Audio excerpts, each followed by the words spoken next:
Hey, thanks for stopping by for PerkStream today. No, I am not recording this from Honduras. I was able to pre-record this before Cheryl and I took off, but just know that while we are there, we are thinking about you and praying for you. Last week, I talked about how Jesus chose us for the abundant life. And this week, I want to talk about how Jesus chose us for a fruitful life. We've been chosen to be fruitful.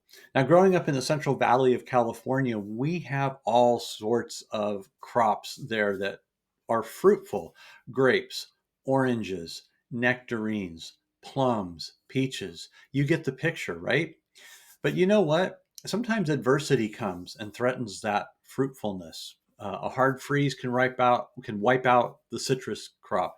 A untimely rain can knock blossoms off of a tree and stop it from growing the stone fruit that it will have.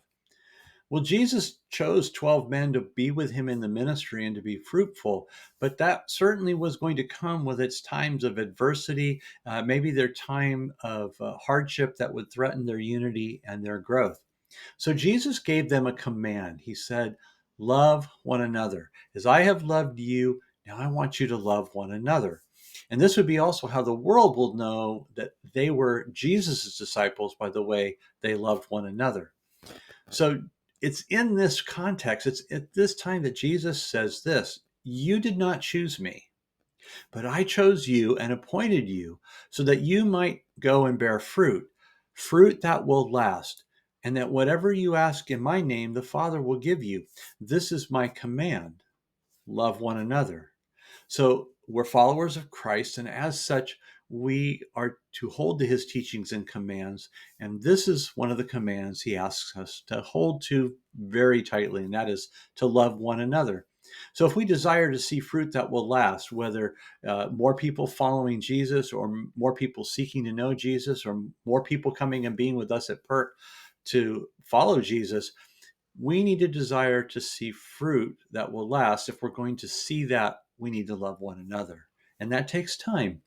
It takes conversations and learning to know each other and not just a fast hello in the lobby. It takes sharing a meal together and being in one another's homes. It's about spending time working through differences and forgiving one another, and even learning healthy communication patterns where instead of cutting off relationship, we learn to build and mend relationship. And if that sounds exhausting, then yeah, at times it is, because you know what? Fruitfulness is not just something that appears, it takes work. Fields need to be cultivated. Grapevines and relationships both need tending. Fruit trees and friendships need mending from time to time. And most fruitfulness comes from the tending to relationships and to loving one another. So Jesus chose us for fruitful lives, lives that show his character and nature. And these are lives that grow as we connect with him vertically and with each other horizontally.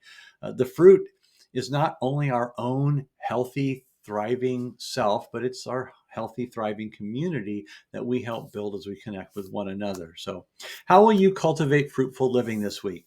Who's someone you can connect with? Who might the Father lead you to offer some TLC to so that they understand the Father's love? Talk with the Father about that this week, and may you continue to live a life that shows fruitfulness, fruitfulness that will last, fruitfulness that comes from knowing the Lord and one another.